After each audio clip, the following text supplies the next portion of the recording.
All right. We are going to continue on. On Friday, we talked about exponential growth and exponential decay. Okay, so with those equations, what was the main difference between those two equations that we talked about? Remember? There's one big difference with exponential growth and decay. It was addition or subtraction, okay? It was exponential growth, was that addition or subtraction? Growth was addition, right? What's happening as we are exponentially growing? You're adding and you're getting more and more and more as time goes on. Okay, what's happening as you're decaying? It's getting down the farther you get going. Okay, so we are going to be dealing with last set of formulas today with simple interest and compound interest. What does interest mean to you? Like, what does it mean to have an interest? Okay, think of money. Oh, I'm interested in that. It's like interest, you're putting money into an account, okay, and you're putting value into something. So simple interest, to calculate that, you take P times R times T. Now, we all know, or should know, what these letters mean, but let's break it down. What does that P stand for? What does that P stand for? I'll tell you, it stands for principal, but what does that mean? What does principal amount mean?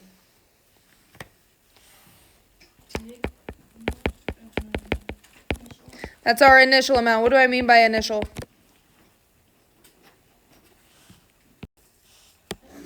Initial is the starting amount. It's that original amount that you started with. Okay. What does R stand for? That's the rate. What does rate normally come in? Percentage. Yep. With the rate, what did we have to do to that percentage before we could use it in the formula? What's that? You have to move the decimal place, right? So we have to turn that percentage into a decimal. Did we divide those? Yep, and normally a lot of us think we divide that decimal or that percentage by 100. Okay? And then lastly, what does that T stand for? Time. Yep. What does time normally come in? Can it come in a bunch of different variables?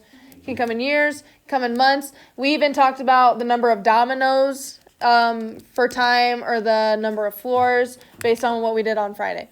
Okay, so to find simple interest, we are going to take the principal amount times the rate times the time. Okay, that's going to give us our simple interest amount. So with that being said, I want to look at an example real quick. It says if you put $100 in the bank at 10% simple interest rate per year, how much will you have earned in 3 years? First off, how do I know that I'm computing simple interest if I didn't tell you this? It tells us simple interest, okay? So when we're dealing with simple interest and compound interest, it's going to tell us which one is which in the problem. Okay, so we are doing simple interest. So that means we are taking P times R times T. So what we need to do is we need to decipher what values we're using. So P, again, P stands for that initial amount. What's my initial amount that I started with? $100, good? And I want to clarify with interest, we're always going to be in terms of money. Okay. Rate. What's my rate? It is that 10%, but what do I have to do with that? I have to divide that by 100. What's my decimal? 0.10. And then lastly, we need T, which is time. It's 3 years. Yep. So now I just plug everything in. We have P, which is 100, times rate, 0.10, times time, which is 3. So, is there anything special that we have to do first in our calculator with this? No, you can just type all of this in your calculator at once. So, in your calculators, everyone with me, take 100 times 0.10 times 3. Tell me what you get for that. 30. It does equal 30. And again, we're in terms of money. So, we will have earned $30 in 3 years. Okay, so that's my answer for the simple interest. Add-on question to this is now, what is my new total after 3 years? How do I figure that out? If I earned $30 in 3 years, now what am I at? Right, how'd you get that? Right, what was my original amount? 100, and I earned $30 more in the next 3 years. So I'm going to add 30 to that. So my new total is 130. Okay. Is that the final, like, Yeah. So the answer we were really looking for, that's our simple interest. okay. So our simple interest was that $30. I just added an extra question to see what we have now added on to that. Adding on to simple interest, now we're going to talk about compound interest, which is what we're going to use most of the time now. Okay? Compound interest, now we are talking about in a year, how much we are adding to an account. Okay, or how much we're spending, or how much interest we are getting in an account. Okay? Okay, so with compound interest, again, we have a formula to follow. So this formula follows where A, I'll write it big so you can see it. A equals P times the quantity. And remember, when I say times the quantity, that means those parentheses are going to start. Okay, so times the quantity 1 plus R over N to the NT power. Okay. Now, it looks pretty complicated right now, right?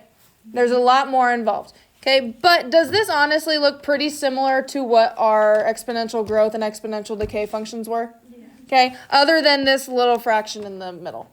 Okay, it looks pretty similar, right? What's different about this formula, though, that we're not used to in others? The fractions and there's What did you say? the exponent. The exponent, right? So with the exponential growth and decay, we did have that exponent, but what variable have we not seen yet? It's that n value. So what I want to let you know is that P and R and T, they mean the same thing that they've always meant, okay? P is our initial amount, R is our rate, which comes in percentages, and T stands for time, right? So let's talk about what that N stands for, okay? N stands for the number of times compounded. Okay, number of times compounded. Usually we're talking about in a year. Okay, so I'm going to give you some examples that you might see. Okay, one example that you might see is when it says compounded monthly. Okay. Compounded monthly, first of all, how many months? Again, we're talking about a year. How many months are in a year? 12. So compounded monthly means that our n value is going to be 12 because there's 12 months in a year. Okay. Another example that you will see is compounded quarterly. Again, we're talking about a year here. So what do you think quarterly means for a year? How many times? 34 times. 4 times. It's going to be once every 3 months. Okay, so our n value for compounded quarterly is 4. Okay, and then the third one that you're going to see is compounded annually, which means that it's compounded every year. So that can just stand for n equals 1. Compounded annually, it just means every year. So we take 1 year at a time. Let's take a look at an example with compound interest. So this one says you deposit $200 into a savings account that earns 5% interest per year compounded annually. How much will you have after 3 years? So on this one, we need to determine, again, you have this formula at your disposal, right? Okay, so let's talk about all those variables. What is my P value? Again, P stands for what? That's your initial amount. What is my P value? 200.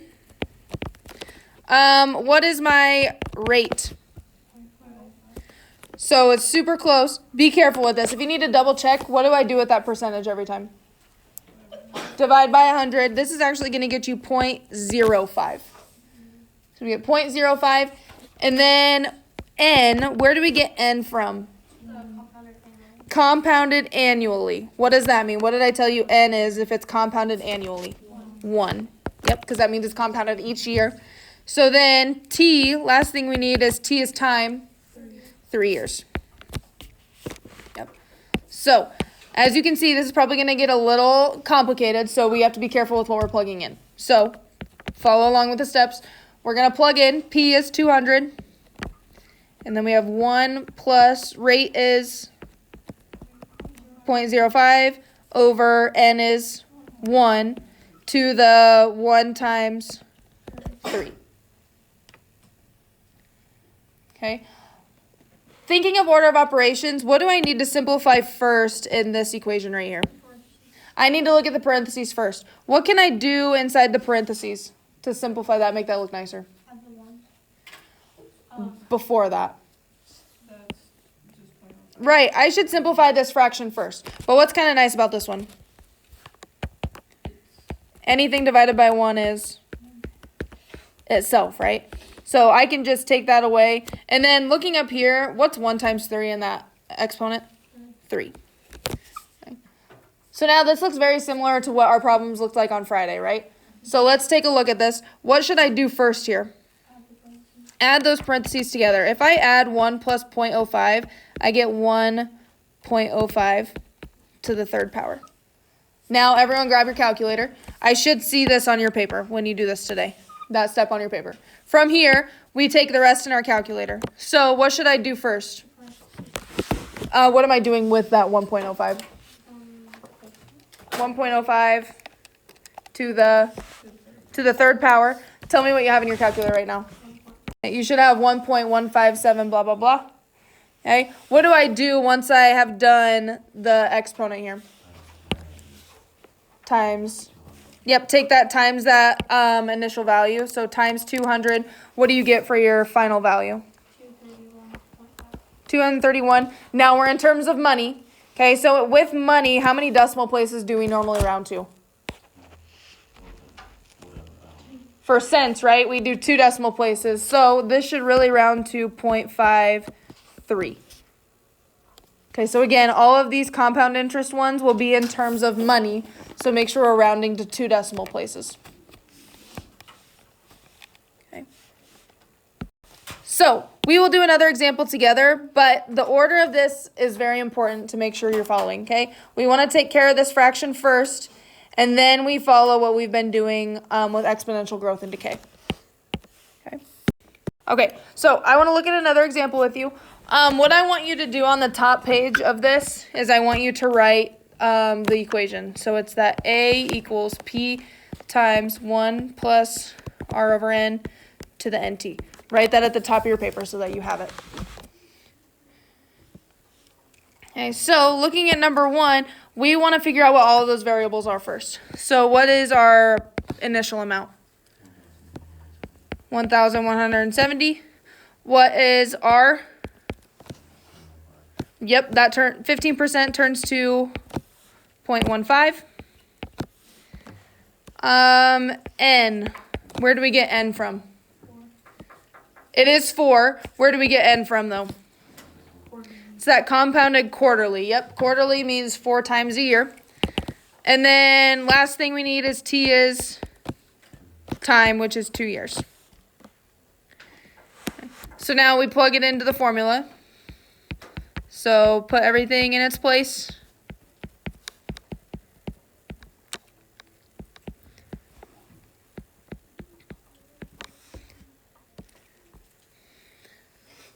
Okay. So let's take this step by step. What do I want to solve first? What part of the parentheses? Yep, take care of that fraction first. So type in your calculator 0.15 divided by 4. What do you have in your calculator so far?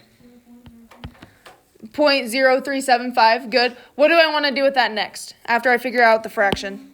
Add 1 to that. Yep, so in my parentheses here, if I add 1 to that, I should get 1.0375. And then what can I do with that exponent? 4 times 2 is 8. Yep. Okay, what do I want to do next with what's in my calculator? Because right now I should have this number right here in my calculator.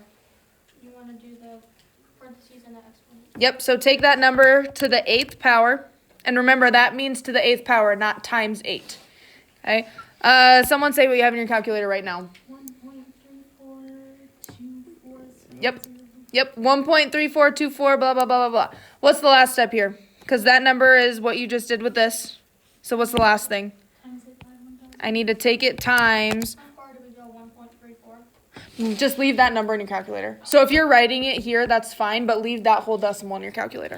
So last thing we do is we take that times 1,170. What'd you get? 1,578.69. Good, 0.69. And again, how many decimal places do we want to do with compound interest? 2 decimal places. And again, you're going to label all of your answers with money. Okay. So biggest thing when calculating this, I know you all know how to substitute these values in for the equation. Just making sure that you're putting it in your calculator the right way and calculating it in the correct order for order of operations.